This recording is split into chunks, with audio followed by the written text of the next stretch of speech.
Great skills again by him. Oh, marvellous goal by Logan. Welcome to the Rangers Journey.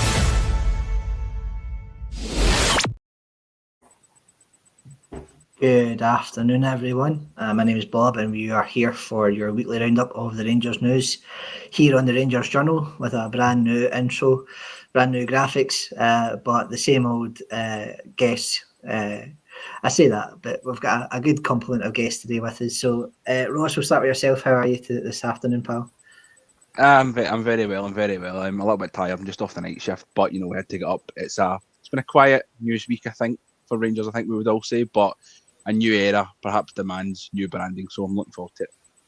Yes, indeed. Agreed. Rebecca, thank you very much for joining us this afternoon. How are you today? I'm all right. I've got the Friday feeling. Hoping for some news, but we'll wait and see. And last but not least, Jack, how are we this afternoon? Yeah, okay. Just off the back, I don't know if any of you have had this sort of flu bug going about. So the last 2 days, I've kind of just been bedbound, but feeling back to normal today and ready for the news. So let's go, as they say. Indeed. I think that's probably the perfect segue into probably the major piece of news this week is I would say probably the pending reappointment of probably one of our favourite Scouse lads, Steven Gerrard at the club. Probably just before we come on, we saw some reports on social medias that the discussions are still ongoing. So we're not sure if there will be an announcement today. I think we're all hopeful that there is. But the signs are at least looking positive for Mr. Gerrard being back in the dugout for the game a week tomorrow. Ross, I'll come to you first just to get your thoughts on obviously the goings on this week and how kind of quickly the news seems to be ramping up on this one. Yeah, I mean, I think that one thing you can't throw at the owners is that they've not been quick and decisive when they've obviously realised that come Sunday evening when Russell Martin was obviously relieved of his duties, they've decided that regardless of the circumstances behind it and everybody's belief that perhaps it was more of a Kevin Thelwell and Patrick Stewart decision, they've come across the pond and they've said, we're taking control of this, we've made a mistake, we're sorry. And they've been so proactive, and the fact is that we're actually 5 days down the line, and pretty much all things considered, they've basically got the man they want, who admittedly was a man they did want in the summer, but circumstances perhaps out with football have dictated that wasn't possible. It seems to now be possible. I don't know what's changed in 4 months, but listen, it's a long time and things can change. So whether we're all in agreement of whether he's the man or not. I know people aren't, and that's totally okay. He's the man, and it's it is. Let's go again. So I'm really excited. Yeah, I think that seems to be the kind of general wave of positivity. I think, Rebecca, I'll come to you. Just what were your thoughts? Maybe just touching back very quickly on Sunday's game and. What were your thoughts, obviously, after that, and then obviously the news that broke on Sunday evening with Sunday. I mean, the game. I don't even want to talk about the game because it was absolutely horrendous. It was heartbreaking to actually see, and the good in me feels really sorry for the way Russell Martin was treated. Being escorted across the pitch and then a police escort. It was just horrendous. However, it's been a long time coming. He should have been gone before Sunday. Goodness me, it's taken long enough. I feel as though Rangers, with the statement that came out, brilliant. They've held their hands up, said, we're sorry, we've got it wrong. We're going to try and do better, and that's what we're here to do. With Stevie G perhaps on the pipeline, I think it's the correct decision. Should have happened in the summer, as Ross has just said. However, again, circumstances weren't right, but it's definitely the right thing for Rangers. Yeah, I certainly wouldn't disagree on that one. I think it's just I know that all of us have covered it within the group chat and obviously on multiple pods on the channel over the last week or so that it's not before time. It was better late than never. But Jack, maybe just coming to yourself, just maybe touching directly on the fact that this week we've seen quite a hands-on approach from the owners, with Andrew Kavanagh and Prag Marathi leading the discussions from what we've been told through various media outlets. What does that say about them, and obviously then how that reflects on Thelwell and Patrick Stewart as well? Because I know there's been some discussion on that during the week, but maybe just get your thoughts on it. Yeah, so it's an interesting one. Martin obviously said after Falkirk, as he said a few times, he doesn't expect to have any sort of talks. Clearly they did, clearly very quickly. I think it's a bad indictment on Stewart and Thelwell that it took so long. It's also, I don't know about the owners, Marat and Kavanagh, if they were waiting, like, right, you guys make this decision, and they just didn't, and then they had their hand forced. There's a lot of moving parts on it. It's interesting. I'm not too sure who to actually put all the blame onto, but yeah, it's not good. It's not a good look for Stewart and Thelwell, especially. People are talking about the two of them maybe departing. I don't think Thelwell's going anywhere. The fact that the hiring of his son still went through and he's obviously started work, I think that shows that they want to still have faith in him. Stewart, however, just continually looks more and more out of his depth. He looks scared by the challenge. He looks scared by the support. And I know a few guys listen to Heart and Hand as well as this podcast, and they've been kind of insinuating that they don't think they see him here long term, and I would echo that. I think this might be a one-season job, and I think he'll probably leave of his own accord sooner rather than later, especially if Gerrard's coming back, and I don't see the two personalities gelling at all. Yeah, I think it's interesting when you say that, Jack, that he was appointed in December last year, just after we lost out in the League Cup final to Celtic, and obviously come in and started to try and say the right things, at least in his first couple of interviews. But since then, it just doesn't seem to have went very well for him. Obviously, the kind of major talking point was last season's tifo by the Union Bears, which was made quite a big deal of, which in his opinion anyway, which I don't think endeared him to the support. So yeah, I certainly think he's more likely the one to leave out of the two, considering obviously Thelwell was in the summer, appointed in the summer. But to me, it does show that maybe in a way the owners are looking at it, saying when they first came in, they wanted to leave Thelwell, or they trusted Thelwell and Stewart enough at that point to deal with the football operations, which again is what we've been told, that they're dealing with the day-to-day running of the club.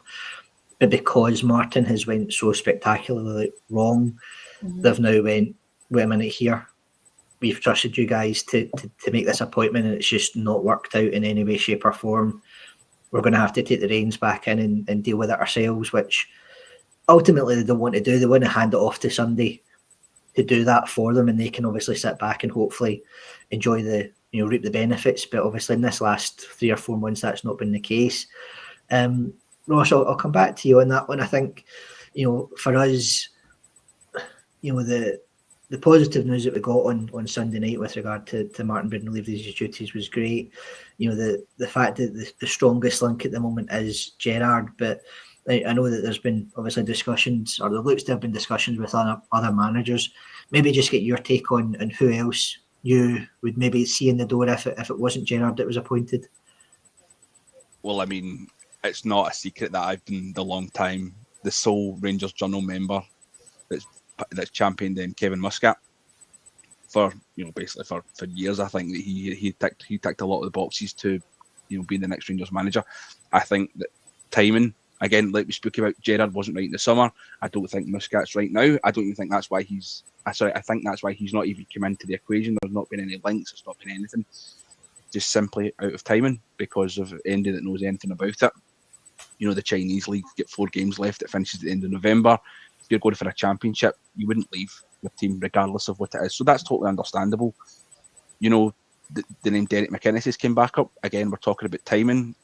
Why would he leave a team that's doing better than the team you're going to? And I understand, there's obviously the pull of Rangers and going to make Rangers better, but he's got previous for not coming to Rangers when we were a bit of a disaster. So I understand that there's maybe a bit of loyalty in that as well, and that probably says more about Derek McInnes as a man, that he wants to stick to Hearts. They're only 4 months into a big project. You know, Hearts have got a lot of a lot of potential, and he's doing really, really well with them. So it's really difficult to say. I think some of the other names that have been floated about kind of lightly, Graham Potter. I seen somebody, I can't remember if it was Alan Nixon, I think said Slaven Bilic, who's not been a relevant manager for, I don't know, about 10 years at least, genuinely. Admittedly, he has always admitted he's always wanted to manage Rangers or Celtic, to be honest. But I think it's been very, very clear from the get-go that any interviews have been purely formal, just to say we're interviewing people, we're not just going for the one guy, which is the right PR move to make. But what it's been very clear from day one is that Steven Gerrard is the man that they want, and it appears that he's the man they're going to get. The only issue is with that is that you don't want it to fall through, but you always have to have, contingencies in place. Sure. No, I get that, Russ. I get that. I think it's always good to keep your options open, just in case the preferred candidate is, say, unavailable. This decides to, say, knock us back, which I'm hoping he doesn't. But Rebecca, I know you're. I know from what we said before we went live that you have the news on in the background and a certain picture that's behind you, or a certain Scouser. But I guess coming to you, what were your thoughts? Why do you think, aside from the obvious, why Gerrard should be the one that's appointed moving forward? I think it's going to be a difficult job for anybody who comes to Rangers. At the end of the day, we can't entirely blame Russell Martin for where we're at just now. It's not entirely his fault. We're not getting the results. We're not getting the goals. We're not playing as a team. There's no team for Rangers just now. So whoever does come in, and I hope it's Gerrard, they're going to have a tough job ahead of them. At the end of the day, Gerrard, he got us 55. You've heard in his interviews, I think everybody's heard in his interviews that he wants to do management. He wants to come back. He would love to come back, I just personally think he can do it. He's got the drive. He's got the ambition. He's going to have the fans back and straight away. And I do believe that he can get us back to where we need to be. Yeah, no, I certainly don't disagree. I think the character of him obviously speaks volumes. It certainly comes across more than anything we've had previously in recent seasons anyway, since he departed. But Jack, maybe come to yourself on the Gerrard point as well, just as Rebecca was saying. He's certainly a galvanising figure. He's if he does get appointed, he's probably walking into what we would argue is a better squad than he did in 2017-2018 when he was first appointed. What do you think would be his kind of first areas of improvement, shall we say, with the players that he's got? What do you think he would look to instill in them, in the immediate short term? Well, it's going to be different than the first time, because when he first came in, he had a full transfer window and he built sort of his own team. It wasn't big spending. I mean, he spent maybe £8 million that summer, which we've spent on one player this summer, which kind of shows how far we've come financially. But he's not going to have that ability. He's going to have to wait 2.5 months before he can before he's able to change anything. I think the first thing he's going to do is look at our defence and go, right, let's play to your strengths.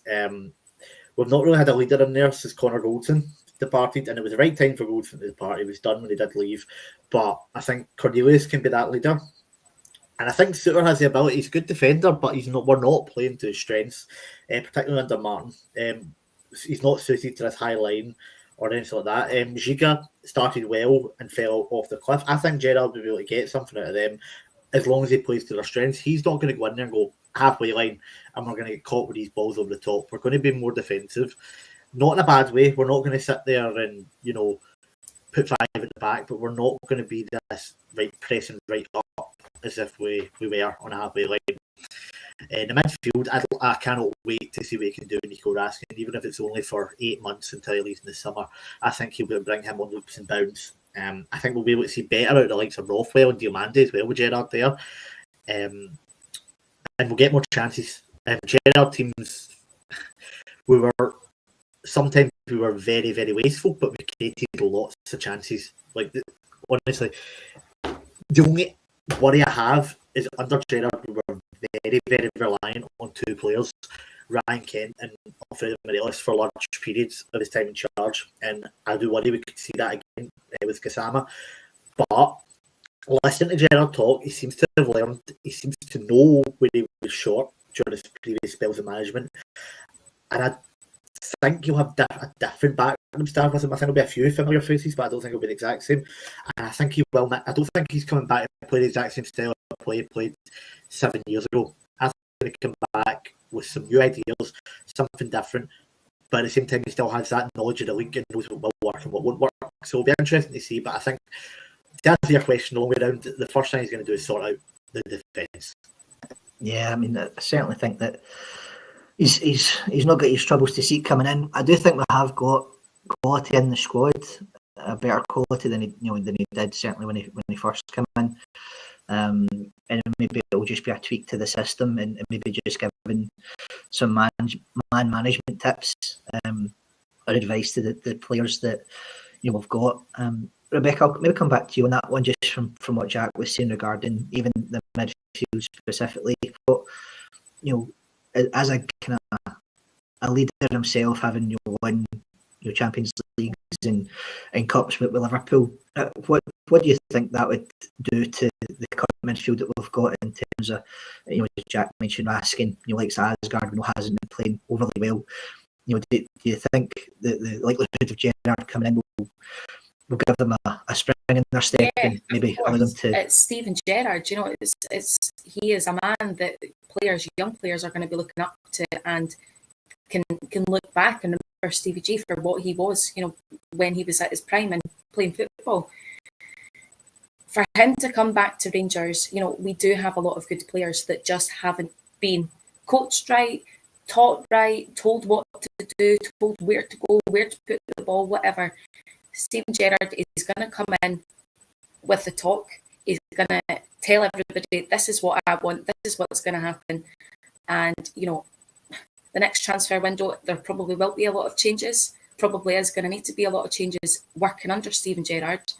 But yeah, I think, people are going to look up to him, especially in the team, and be able to go, right, we need to do this. They all know what's expected of them at Rangers.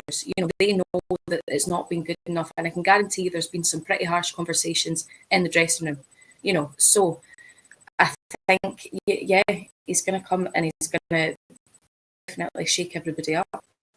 Yeah, I don't doubt that. I think there'll certainly some home truths said to some of the players in that dressing room. Ross, I'll come to you on that point. I know that there was obviously a couple of comments in the chat there as well about the foe and the potential backroom team, and I know it was touched on in last night's Q&A pod, and anyone that's watching, if you've not seen it, go and check it out after the news is finished. But yeah, what would your thoughts be on the backroom, the potential backroom team that he would bring with him? Again, I know that it's been touched on in his interview with Rio Ferdinand this week that was released, that he'd likely have a new team. So with that being said, and obviously the heavy hints that Defoe seems to be putting on his social media, do you think that would be a good fit, with Defoe, and who else do you think would join him at Ibrox and his new coaching team? I think we're just 5 minutes away from a Jermaine Defoe in the Loudon Tavern Instagram post. Genuinely, he's been great, and he's, regardless of the outcome, he's had us all in strings. Let's be honest. Even if, regardless of your feelings on the Gerrard appointment, whether you want it, whether you don't, Jermaine Defoe's social media over the last 24 to 36 hours has been nothing short of spectacular. He said us all going, analysing videos of, I've seen people talking about, walking past a Chanel shop in an airport and trying to figure out what London airport's got a Chanel shop. Is it Heathrow Terminal 5? Is it Luton? We don't know. It's turned into a Scooby-Doo mystery. So, but in terms of, obviously, on a more serious note, he's obviously been very open and honest about his need for a good staff, which I think is always the case for anybody anyway.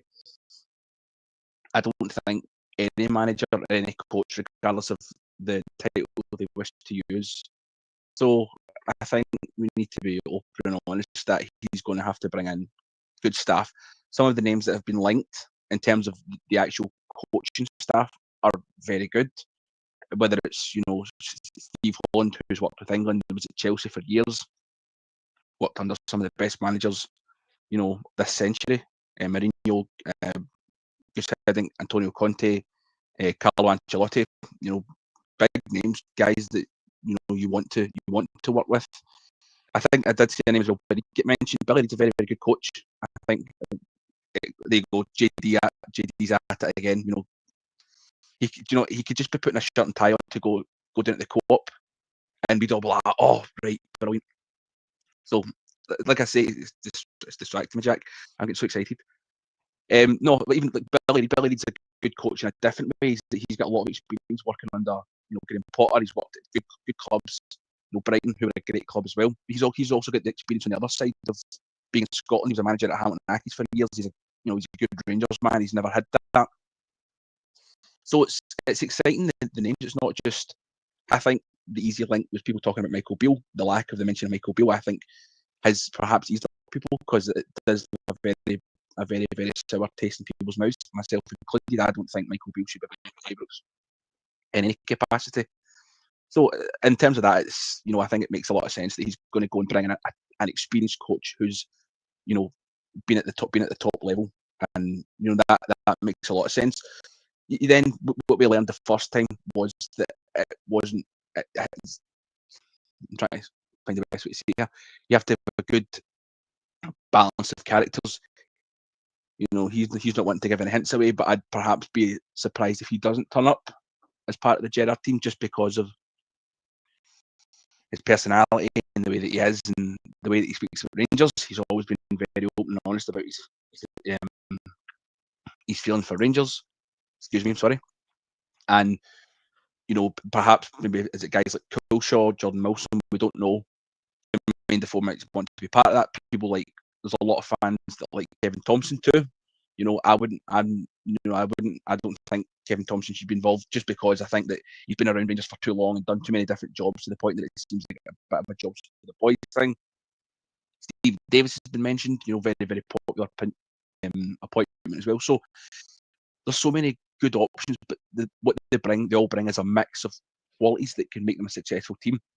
And regardless of whether Gerrard is, is the manager, the head coach, at this point, it doesn't really matter because he's the guy that's going to be in charge.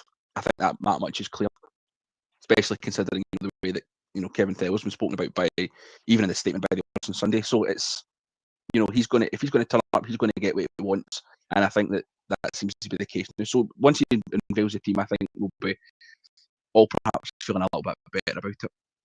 Yeah, I certainly think there's certainly no lack of options for Gerrard to turn to.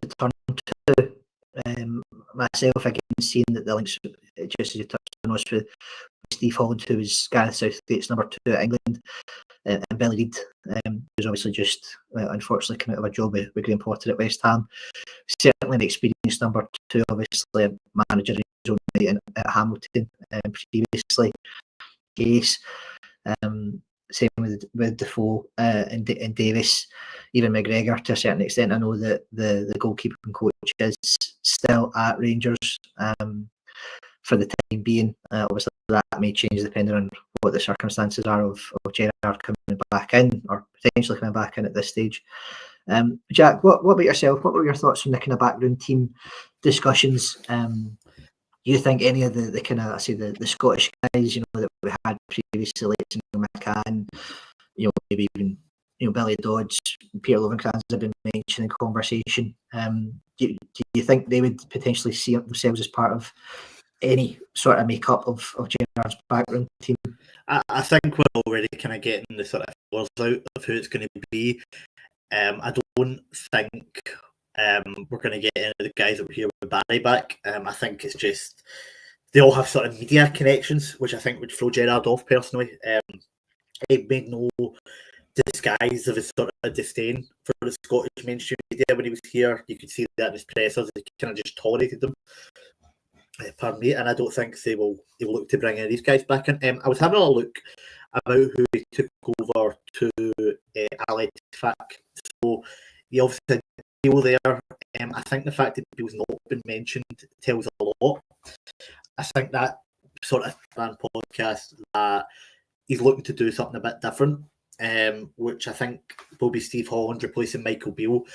I imagine Gary McAllister will still be his assistant. He had a guy, Darren Davies, who was his assistant in Saudi Arabia, but McAllister's coaching pedigree is about levels above Davies, so I imagine that'll be the same. Steve Davis, I can see being part of the coaching team for that sort of connection from his playing time, as well as Jermaine Defoe, obviously. But looking at who he had over in Saudi Arabia, as I mentioned, Milsom and Culshaw were both there. And I can't see him building a team without the two of those guys being part of that. Again, I think the two of them are nailed on. I think Sal Bibble will remain as goalkeeping coach. I think he's improved Jack Butland as much as you can say about the rest of the team. I'll go backwards. Jack Butland looks back. Too shocked to see Andy Firth coming in some capacity with the goalkeeping training side of things. He was Ger's goalkeeping coach in Saudi, so I could see him coming in working with Bibble. Potentially even being a player coach again, but I don't know about that. But I think your nailed on ones are Gary Mack, John Milsom as the fitness coach, Tom Culshaw as your sort of technical set piece coach, and then it's kind of Defoe maybe as an attacking coach, and then maybe Stephen Davis to fill out that role. Steve Holland, I think, comes in to replace Michael Beale, but we'll see how that goes. I'm got a few guys saying my mic's choppy. How's it sounding for you guys? Yeah, you're coming Fine, through I think it's a clear, StreamYard issue they're saying. Yeah. Right, no worries. Anyway, I think it'll be pretty similar in terms of the coach team they had last time. Milson, Culshaw, etc. Gary Mack, and then he'll maybe bring in Steve Holland to replace Michael Beale and add maybe Defoe and or Davis. No, I certainly don't think there'll be, I say, too many changes from that kind of initial setup, maybe apart from Michael Beale, as you say, Jack. It would be interesting to see again the take that like Billy Reid or Steve Holland would have on the kind of day-to-day coaching of the team. Maybe just come at yourself, Rebecca, just on that point. I know it's maybe a technical one, but is there anyone you would like to see come in? That's as not we've all mentioned? said, Defoe's proper on it on Instagram, over the past 2 days. I think, there's been the jacket put up, then there's been the coconut water, and then there's been Heathrow Terminal 5, and then now he's suited and booted. Now he could be going anywhere, genuinely could be going anywhere, as Ross said, but we're all for it, absolutely all ecstatic that Stevie G could be bringing in all these guys that know exactly what they're doing and can bring Rangers back to what we should be and what we actually are, so there's a lot of excitement. I just want it done. Yeah, no, I don't disagree. I think we're all at that stage of having had the news on Sunday night, come into Monday morning, and obviously it was an automatic. Steven Gerrard is the overwhelming favourite. I think it's because we're now at Friday. They're going. We've got another week of international break before we're back at. But Ibrox a week on Saturday, so we're really hoping. But the way, sorry to interrupt, the way I see it is, bets have been suspended. That's usually quite a promising thing. And, we only do have a week left before our next game. So surely, to goodness, Stevie G would want to get in, get around the teams, get some training done, get to know everybody and kind of give them a tailing off and say this isn't good enough and this isn't what we want and we're going to do better. Yeah, I certainly wouldn't like to be in that dressing room when he comes in, I'm sure. So I think that'll be the hopefully the start of good things to come. We'll just take a moment just to say there's just under 700 folk watching us. So if you could make yourself head over to our YouTube channel, give us a like and subscribe across all our socials. But again, YouTube does help us reach out to more folks. So yeah, if you could get yourself over for a like and subscribe, it would be great. I'm just definitely making sure I'm covering that before Scotty tells me off in the chat. Back to All Things Rangers. So maybe just take a sit, and obviously we had John Suter playing in that one. Ross, I know you're just off night shift, so I'm not sure how much you caught of that. But again, the Scotland team had a positive result. There was also Oliver Atman that played, apparently getting player of the match for Finland in their team, his team's game. So just maybe get your thoughts quickly on the internationals and how they could potentially be feeling about the new management team coming in. Well, first of all, usually the internationals I dread, but I've never been so excited for an international break in my whole life. Because it's obviously the October one's the one that we usually sack a manager at. So I tend to look forward to it. Because at that point I'm usually fed up by whatever guys in the dugout and it's time for a change. Listen, regardless of anything, any player going away and being positive for the country is positive for us. Obviously on the last international break you had Tel Asgard putting in a lot of positive impacts for his country. So we want guys to be being positive in that stage, and that's going to look good. And that's what the thing that Steven Gerrard's going to want as well, because you want to have as many, internationals in your team. You want to have your name out there as a place you want to go and play football, and it's not going to hamper your international, your international aspirations. The best example we've got at the moment is, Nico Raskin, who is playing for a top international team, and that's probably the most exciting thing for me. And as it was mentioned earlier as well, that Nico Raskin has all the attributes to be a player that plays at a level far higher than we can provide. Excuse me. And I think that's one of those ones that Steven Gerrard is going to come in and he's going to make him better as well. It's really exciting. And probably the best thing from what I watched from Scotland last night is that they got the result. If I'm not a particularly big international football guy, I'm not particularly into it anymore. But they didn't play well and they got results. And sometimes that's all you've got to do. It's positive for John Souttar. That's all that I really. But if I'm honest with you, that's all I really care about. I want to see John Souttar plays well. If John Souttar plays well, then I'm happy. And if Scotland win, John Souttar in the team, then that looks good for me. If I'm brutally honest with you.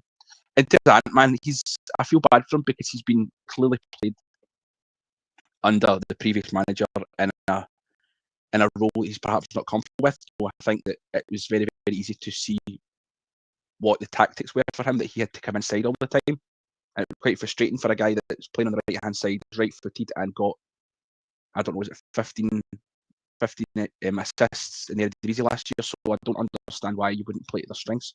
One thing I think Steven Gerrard will do is he'll have players playing to their strengths, and I think we might start to see the best out of players like Oliver Ant-Man, Yusuf Chermiti. Like I say, Jack mentioned it earlier on, Joe Rothwell. I think Joe Rothwell turned into that's exactly the kind of player that Gerrard would have signed the first time. A good experienced midfielder from that kind of, that league championship or the bottom end of the Premiership. So, I mean, the tools are all there to give Steven Gerrard, the options to play even somewhat similar to how the philosophy of football he wants to implement. Even he did the last time. I think there's a lot of similarities in terms of, but you could shoehorn into his old formation. I think that players like Gassama could play like Kent. You've got a midfield of, Raskin, Diamande, and even Rothwell could play. Maybe not it's maybe not the way that they're going to play long term, but they could easily play that compact midfield three and shift along. The old Gerrard compactness that I think at this moment in time we need, and I think that's what he's going to implement when he comes in. At first, it's going to make us hard to beat. It's going to make us, tight, compact. We're not going to, continuously lose goals over the top, and that's where I think we're going to see the benefits from. John Souttar. I think we're not going to be playing this ridiculous high line and expecting him to play essentially play a football that he can't do. So I know I've kind of went on a little bit of a long-winded tangent, but I think we're going to see the benefits out of it. And players will get better because I don't think they're bad players, and I don't think the recruitment that we've done over the summer is actually bad. And there's been a lot of things thrown at the players' mentality and things like that. I think sometimes you just need a guy to come in and put an arm on your shoulder and say, we can do better and let's do better. And I think he's the guy that will do that, because for all the things, the arguments that you can throw at Steven Gerrard, his first time, one thing he did do is he made players better. When he came in for probably his first 18 months, he made Alfredo Morelos one of the best centre forwards in Europe.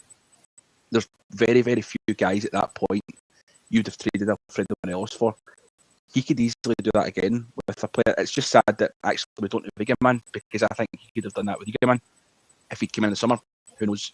You know, it's one of these sliding doors moments. But you know, we've got guys there that could easily play in teams that Gerrard would want to implement. And I'm using a lazy link by using his first spell, but it's all the evidence we've really got to go on. So you have to kind of use it as your, as your basis. But guys in there that we know have got quality that can contribute. Gassama, Majovski, Lyle Cameron. I think we'll start to see the benefits out of players like that as well. So it's, I think that come next Saturday when we played in United, I think you're going to see a far different Rangers team right away.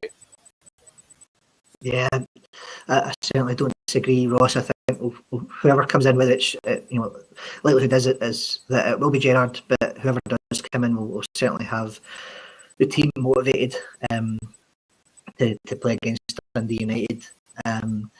Again, I'm just conscious of the time. I don't want to keep rehashing the Gerrard conversation. We've had a lot of discussion on them today. Maybe just wrap up with a couple of points. I know that just in Rangers related news, Tom Lawrence signed for Australian A-League team Perth Glory earlier today, which was up on social, so it was good to see him getting a move out there to continue his footballing journey. And it would be remiss of us to not discuss the incident with the Walter Smith statue that Rangers, I think, have just put a post up on social media about that it was vandalised during the night overnight. So they said that they are looking into it. Just having a quick check of it. Yeah, matter has been reported to Police Scotland. Work is underway to ensure the site is cleaned and returned to good condition. So hopefully that has been addressed by the time we get back to Ibrox a week tomorrow. We'll maybe just wrap up there, Jack. We'll maybe come to you first for any further last comments before we. Just a couple of wee things I've seen. I just want to say best of luck to Tom Lawrence, who signed for a team in Australia, Perth Glory. Didn't really work out with injuries, but he gave us some great moments, particularly that one down at Kilmarnock on the Clermont. So good luck to Tom. Other than that, I don't really think there's much. Of course, we can just touch on quickly the issue of the statue at Ibrox. I just want to say Walter had more class in his pinky finger than the guys that done that have in their whole body. But animals will be animals, but we'll try and end on a positive note. I think this is going to be a major turning point looking back in the future for Rangers. We've finally got what we need back in the dugout, and hopefully the only way is up. Excellent. Cheers, Jack. Rebecca, come to you for your last kind of thoughts, comments before we kick. No, just about the statue. I will not say too much because I don't think I'd be able to keep my language clean. It's absolutely disgraceful. Something that just shouldn't be happening. Keep your eye on the news. Keep refreshing. I don't know about me, but I don't know about you. Sorry, but I'm constantly refreshing my phone. And yeah, here's look forward to next Saturday. Here's to that. And last but not least, Ross, any final comments, concerns before we close out? Yeah, I think I'd just like to echo, the comments made about the statue. I think when you start going after that, that's, you're kind of scraping the barrel at ways to try and make a name for yourself. I think it's an absolute disgrace, to be honest. And if, there's statues outside another ground in Glasgow, and if that had been vandalised, and we'd have police inquiries and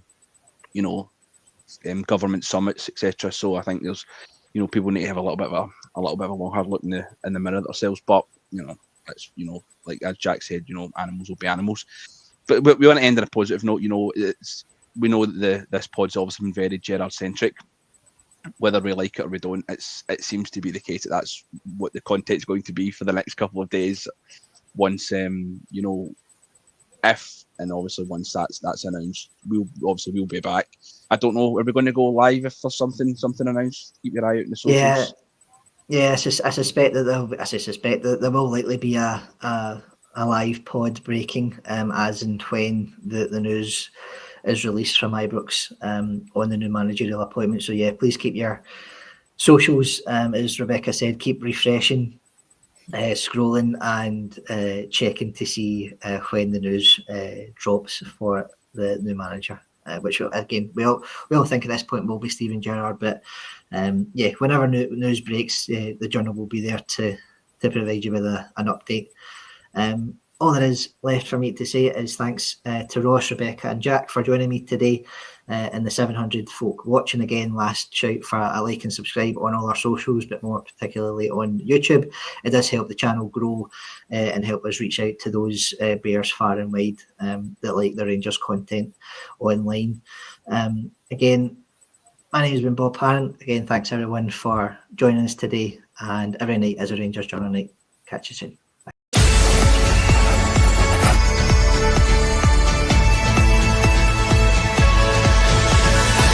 Every night is the Rangers Journal night.